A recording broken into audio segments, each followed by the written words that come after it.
आज के जो क्लास है 72 बीपीएससी एशियंट हिस्ट्री का एमसीक्यू है। ठीक है, तो आज हम करने वाले हैं हम लोग।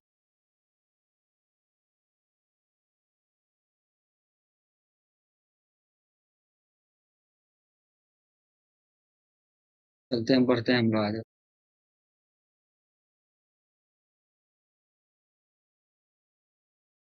सिंधु घाटी सभ्यता का सबसे बड़ा नगर कौन सा है?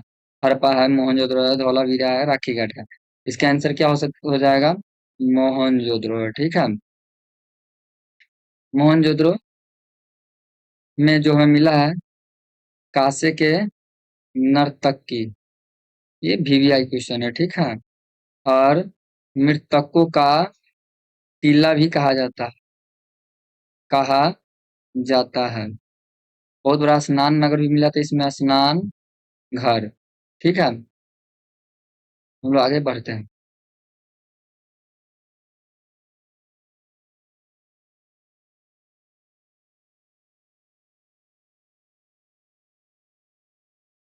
सिंधु घाटी सभ्यता का प्रसिद्ध गोदी का साक्ष्य कहाँ से मिला? हड़प्पा, लोथल, कालीबंगा, बनवाली। जो हमें मिला है वो लोथल से मिला। कहाँ से मिला है? लोथल से। लोथल से और कुछ हम जान ही लेते हैं। लोथल कौन सा नदी किनारे है? भोगवा नदी किनारे, भोगवा। ठीक है, कौन सा नदी किनारे है? भोगवा नदी किनारे स्थित है। भोगवा नदी को कहाँ पे लोथल है? तो ये गुजरात में है। ये हड़प्पा सभ्यता के बंदरगाह था। बन बंदरगाह, यानी यहाँ से विदेशी व्यापार होते थे, विदेशी व्यापार। ठीक है, ऋग्वेद में वर्णित सर्वाधिक वर्णित देवता कौन है? अग्नि है, इंद्र है, वरुण है, सोम है। जो ऋग्वेद में सबसे वर्णित देवता जो है वो इंद्र भगवान है। ठीक है, कौन है? इंद्र है। गायत्री मंत्र किस वेद में मिलता है? गायत्री मंत्र की वेद तो भाई ये ऋग्वेद में, सामवेद में, यजुर्वेद में, अर्थवेद में। ऋग्वेद में मिलता है। हमें क्या चीज का मंत्र मिलता है? गायत्री मंत्र का उल्लेख हमें ऋग्वेद में मिलता है। सामवेद जो है ये पौधे, गाना। अर्थवेद जो है युद्ध, आग का प्रमाण था। और ये अर्थवेद जो है, अर्थवेद से हमें तंत्र विद्या और राजपाट के बारे में जानकारी हमें अर्थवेद से ही मिलती है। ठीक है, जितना भी राजा की कहानी वगैरह जो हमें मिलती है वो अर्थवेद से ही मिलती है। जैन धर्म के 24वें तीर्थकार कौन थे? ऋषभदेव थे, पार्श्वनाथ थे, महावीर स्वामी थे, नेमिनाथ थे। तो ये जैन धर्म के जो 24वें तीर्थकार थे तो वो महावीर स्वामी थे। महावीर स्वामी जैन धर्म का वास्तविक संस्थापक है। ठीक है, उन्होंने पंचायत धर्म दिया, पंचायत धर्म दिया। चार धर्म तो पहले से थे, पांचवा धर्म जो दिया तो ब्रह्मचर्य रहना, ब्रह्मचर्य रहना यानी शादी ना करना। इनकी जो चिन्ह है वो सिर का है। ठीक है, क्या चीज का है? सिर का है।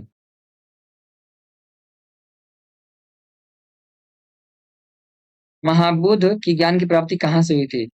Where did Gautam Buddha attend, क्या लिखा? एलिवेंट, यानी लुम्नी में हुआ था।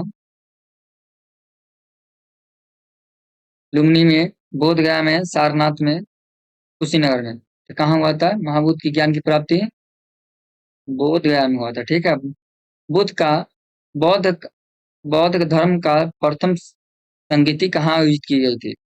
तो ये राजगिरी में, वैशाली में। Option number Rajagiri, Vaishali, Pataliputra, Sarnath. ये जो हुआ था वो राजगीर में हुआ था। ठीक है, अर्थशास्त्र का लेखक कौन थे? पहला ऑप्शन है कालिदास, दूसरा पाणिनि, तीसरा कौटिल्य, चौथा पतंजलि।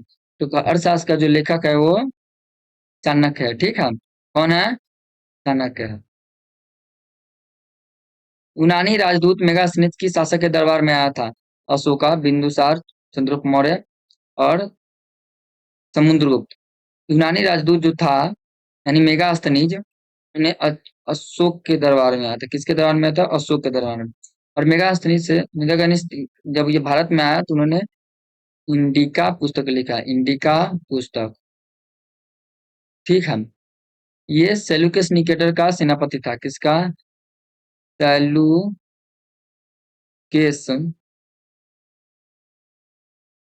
निकेटर का सेनापति था। ठीक है।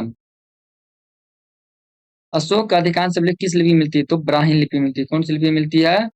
ब्राह्मी लिपि में। महाजनपदों की संख्या कितनी थी? 12, 14, 16, 18। तो हमसे जो पूछ रहा है कि महाजनपदों की संख्या कितनी थी, how many the mahajanapada were there in the ancient India, यानी प्राचीन काल में महाजनपदों की संख्या कितनी थी? तो 16 थी। और इस 16 महाजनपद की जो जानकारी हमें मिलती है अंगुत्तर निकाय में। ये कौन सा धर्म से है? बौद्ध धर्म से। और हमें भगवती सूत्र से मिलती है, भगवती सूत्र। भगवती सूत्र है वो जैन धर्म के है, जैन धर्म से संबंधित है। ठीक है। मगध का प्रथम राजधानी कौन सा था? तो पहला मगध का राजधानी वैशाली था, राजगीर था, पाटलिपुत्र था, चंपा था। तो पहला जो मगध की राजधानी जो था वो राजगीर था। ठीक है। नंद वंश का संस्थापक कौन था? Who was the founder of the Nanda dynasty? Ghanananda था, महापद नंद था, बिम्सार था, अजातशत्रु था। तो नंद वंश का जो संस्थापक था वो महापद नंद था। ठीक है। और ये अंतिम संस्थापक था यानी ये नंद वंश का अंतिम संस्थापक क्या बोलते हैं, अंतिम राजा था घनानंद। बिम्बसार तो ये हर्यक वंश से था। कौन से वंश से था? हर्यक वंश से था। और ये बिम्बसार का ही पुत्र है अजातशत्रु, यानी बिम्बसार का पुत्र है। ठीक है। चंद्रगुप्त मौर्य ने किस यूनानी शासक को पराजित किया था? सिकंदर को, सेल्यूकस निकेटर को, एंटियोकस को, डेमेट्रियस को। यानी चंद्रगुप्त मौर्य ने उन्होंने सेल्यूकस निकेटर को पराजित किया था। ठीक है। और सिकंदर का जो आक्रमण हुआ था वो घनानंद के समय हुआ था। किसके समय हुआ था? घनानंद के समय हुआ था। घनानंद के समय हुआ था। ठीक है। सिकंदर का ही सेनापति जो है सेल्यूकस निकेटर। ठीक है। सेल्यूकस निकेटर का जो राजदूत है जो मेगास्थनीज है, मेगास्थनीज है। ठीक है। कालिंग का युद्ध किस वर्ष लगभग हुआ माना जाता है? 261 ईसा पूर्व, 273 ईसा पूर्व, 232 ईसा पूर्व, 322 ईसा पूर्व। ये जो मिलता है हमें 261 ईसा पूर्व से मिलता है। ठीक है। कहाँ से मिलता है? 261 ईसा पूर्व से। और ये किस अभिलेख में मिलती है हमें? कालिंग ही अभिलेख में मिलती है। और कालिंग अभिलेख है कहाँ? ये उड़ीसा में हुआ था। ठीक है। समझे? अशोक अशोक के अभिलेखों में सबसे पहले किसने पढ़ा था? Alexander cunning, James priest, John Marshall, Max Muller. तो कौन पढ़ा था? जेम्स प्रिस्ट पढ़ा था। ठीक है। कनिक्स किस बौद्ध संगीति से संबंधित है? कनिक्स का is the associated with which the Buddha council, यानी बुद्धा काउंसिल कब हुआ था? ये प्रथम में मतलब प्रथम हुआ था, द्वितीय, तृतीय, चतुर्थ में था। ये जो था वो कनिक्स चतुर्थ में था। ठीक है। अगला क्वेश्चन है, प्रयाग प्रस्तुति की रचयिता कौन थे? कालिदास थे, हरिसेन थे, बाणभट्ट थे, विशाखादत्त थे। तो प्रयाग प्रस्तुति का जो रचयिता थे वो हरिसेन थे। ठीक है। जो ये प्रयाग प्रस्तुति जो अभिलेख है, एक चीज और ध्यान रखें, ये संस्कृत भाषा में था। कौन सी भाषा में था? संस्कृत भाषा में। प्रयाग प्रशस्ति अभिलेख से हमें और किस किस राजा की जानकारी मिलती है, ये भी हमारे लिए इम्पोर्टेंट है। इसमें अशोक, समुद्रगुप्त,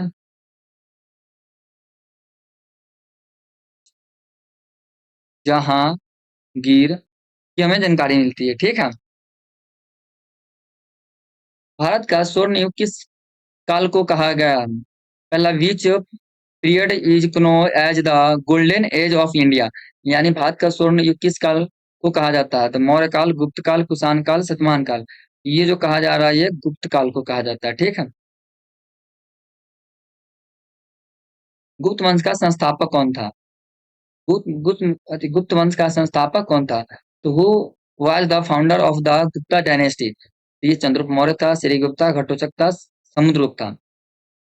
इसका जो आंसर होगा वो श्रीगुप्त था, ठीक है। और हमसे पूछा जाए अगर वास्तविक संस्थापक कौन था, तो ये वास्तविक संस्थापक चंद्रगुप्त प्रथम था। चंद्रगुप्त मौर्य ने राजा रानी का सिक्का चलाया था, राजा रानी का सिक्का चलाया था।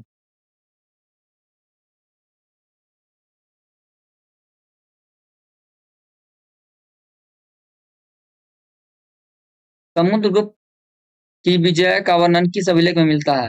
हाथी गुफा में, प्रयाग प्रस्तुति में, जूनागढ़ में, नासिक में। ये जो हमें मिलती है वो प्रयाग प्रस्तुति में मिलती है। और ये भी बताया था कि प्रयाग प्रस्तुति जो अभिलेख है वो किस भाषा में लिखा गया है?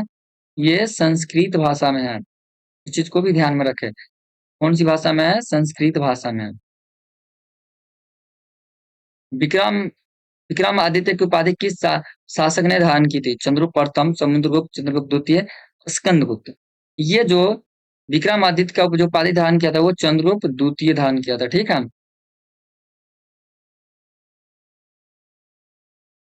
अजंता की गुफा मुख्यतः किस धर्म से संबंधित है? हिंदू धर्म से, बौद्ध धर्म से, जैन धर्म से, सिख धर्म से। तो अजंता की गुफा जो धर्म है वो बौद्ध धर्म से संबंधित है, ठीक है।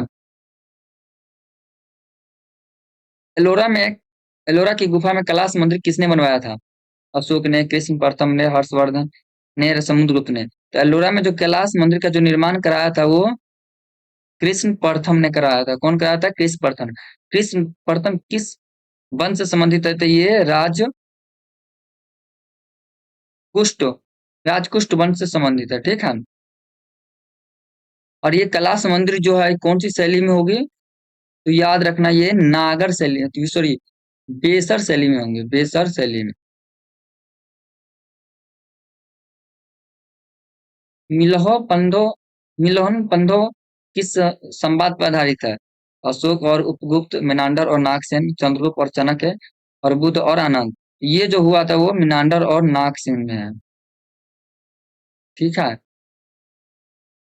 हाँ, एक बात और ही ध्यान में रखे, जो मिलोहन पंधो है वो किस भाषा में है? और हमसे भाषा पूछ दिया जाए तो कौन सी भाषा में है? तो ये भाषा जो है ना ये संस्कृत में है। ये संस्कृत में लिखा गया है, ठीक है। हाथी गुफा अभिलेख किस शासक से संबंधित है? खारवेल से, अशोक से, समुद्रगुप्त से, कानिक से। तो हाथी गुफा जो अभिलेख है वो खारवेल से संबंधित है, ठीक। संगम साहित्य किस भाषा की रचयिता है? तो Sangam literature was the primary composed in which language? तो संस्कृत में है, पाली में है, प्रकृति में है, तमिल में। तो ये संगम साहित्य जो है ये तमिल में है। एक चीज और याद रखिए, तमिल जो साहित्य है, ये संगम साहित्य है, ये कविताओं का संग्रह है, कविताओं का संग्रह ये, ठीक है। सतवाहन वंश का प्रारंभिक राजधानी कौन सी मानी जाती है? तो हमसे जो पूछा है कि सतवाहन वंश का प्रारंभिक राजधानी कौन सी मानी जाती है, तो ये जो माना जाएगा वो प्रतिष्ठान माना जाएगा। और प्रतिष्ठान है कहाँ? ये महाराष्ट्र में है। कहाँ है? महाराष्ट्र में है। हुनों के आक्रमण का सफलतापूर्वक सामना किस गुप्त शासक ने किया था? विच गुप्ता रूलर सक्सेसफुली रेसिडेड हिज हुन इन्वेशन इन्वेशंस? कुमारगुप्त, स्कंदगुप्त, पुरुगुप्त, बुधगुप्त। कौन किया था? स्कंदगुप्त किया था, ठीक है।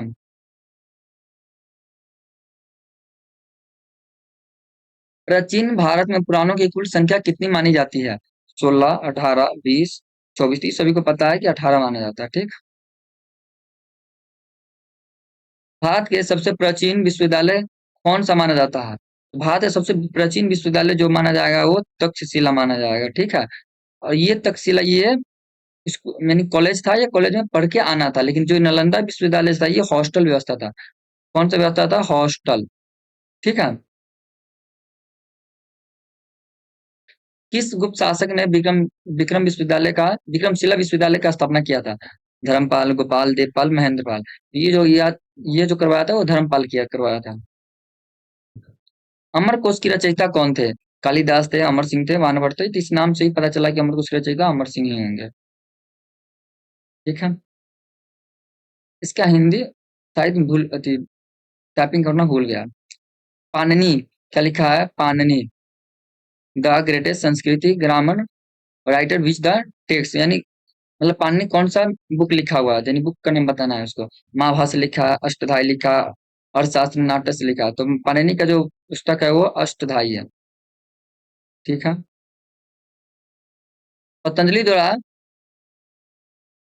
वो यार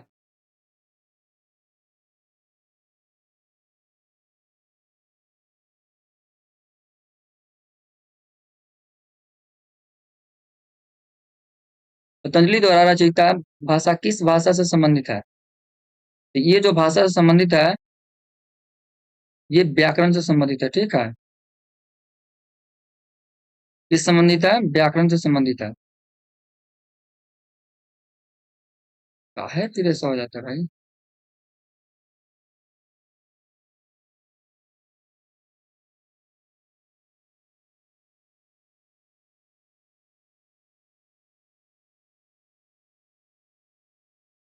चरक संहिता किस भाषा से संबंधित है? चरक संहिता किस भाषा से संबंधित है? गणित से है, आयुर्वेद से है, वास्तुकला से, दर्शन शास्त्र से। ये जो है आयुर्वेद से है। ठीक है। सुरु संहिता विशेष रूप से किस से के लिए प्रसिद्ध है? योग से है, शल्य चिकित्सा से है, व्याकरण से है।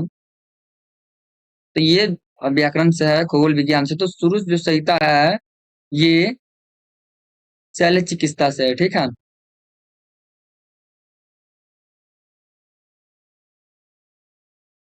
आर्यभट्ट की प्रसिद्ध पुस्तक का नाम क्या था? आर्यभट्टीय, पंचशीलता, बृहत संहिता, लीलावती। तो ये आर्यभट्टीय ही आंसर होगा इसका।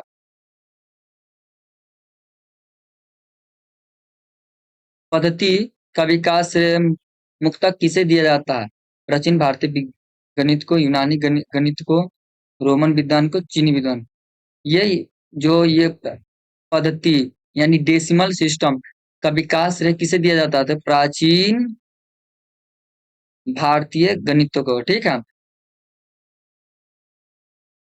नालंदा विश्वविद्यालय को नष्ट करने का श्रेय किसे दिया जाता है? मोहम्मद बिन कासिम को, मोहम्मद गजनवी को, बख्तियार खिलजी को, मोहम्मद गौरी को।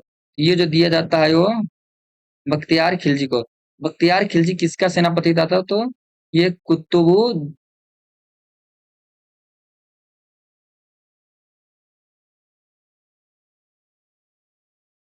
किसका था? ये कुतुबुद्दीन ऐबक का, कुतुबुद्दीन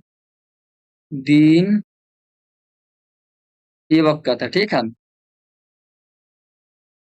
प्राचीन प्राचीन बिहार में वैशाली किस कारण प्रसिद्ध है? प्रथम गणराज्य से, मौर्य समाज की राजधानी से, गुप्त समाज की राजधानी से, सातवाहन की साम्राज्य की केंद्र से। नहीं, ये प्रथम गणराज्य है, यानी वर्ल्ड में भी प्रथम गणराज्य था ये वैशाली, इसके लिए प्रसिद्ध है। बिहार के बरावर की गुफा का निर्माण किस शासक के समय हुआ था? चंद्रगुप्त मौर्य, अशोका, समुद्रगुप्त, हर्षवर्धन। ये जो बराबर की गुफा जो निर्माण कराया था ये अशोक करवाया था। ठीक है। इंडिका नामक पुस्तक के लेखक कौन है? फाइयान है, हेनसोंग है, मेगास्थनीज, इत्स्यांग है। इंडिका तो हम लोग पहले भी पढ़े हैं। मेगास्थनीज सभी को पता होगा। हेनसोंग भारत के किस शासक के शासनकाल में आया था? ये भी सभी को पता ही होगा। अशोक, समुद्रगुप्त, हर्षवर्धन, कनिष्क। तो ये हर्षवर्धन के समय आया था। ठीक है।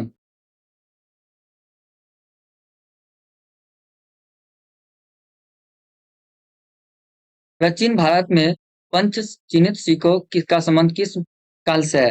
महाजनपद से, गुप्त काल से, हर्ष काल से, चोल काल से। तो जो हमें पंच चिन्हित जो सिक्के जो हमें मिला है ना ये महाजनपद काल से है। ठीक है। सांची का एक महान स्तूप के रूप में किस शासक द्वारा बनाया गया था? चंद्रगुप्त मौर्य, अशोक, कनिष्क, समुद्रगुप्त। ये जो बनाया गया था ये अशोक के द्वारा बनाया गया था। अशोक अशोक के समय बौद्ध धर्म के ज्यादा प्रभाव था अशोक के काल में। ठीक है। भरत स्तूप किस धर्म से संबंधित है? स्तूप की बात आ जाए तो ये किस धर्म से संबंधित होगी? बौद्ध धर्म से। ठीक है। देवानंद प्रियदर्शनी की उपाधि किस शासक ने के धारण की थी? बिंदुसार, अशोक, समुद्रगुप्त, चंद्रगुप्त। ये कौन? देवानंद प्रियदर्शी किसका नाम था? अशोक का था। ठीक है। निम्नलिखित में किस निम्नलिखित में किसे भारत का नेपोलियन कहा जाता है? चंद्रगुप्त मौर्य को, समुद्रगुप्त को, हर्षवर्धन को, कनिष्क को। किसे कहा जाता है ये? समुद्रगुप्त को। अच्छा बताओ कि ये नेपोलियन किसने कहा था कि भारत का नेपोलियन है? ये जो कहा था ये बीएस स्मिथ कहा था। ठीक है। तो आज का क्लास मेरा आज इतना ही है। आज मेरा 50 को था, 50 मेरा आज खत्म हो गया। आज की क्लास इतना ही तक, फिर 50 को हम फिर अगले वीडियो में लाएंगे।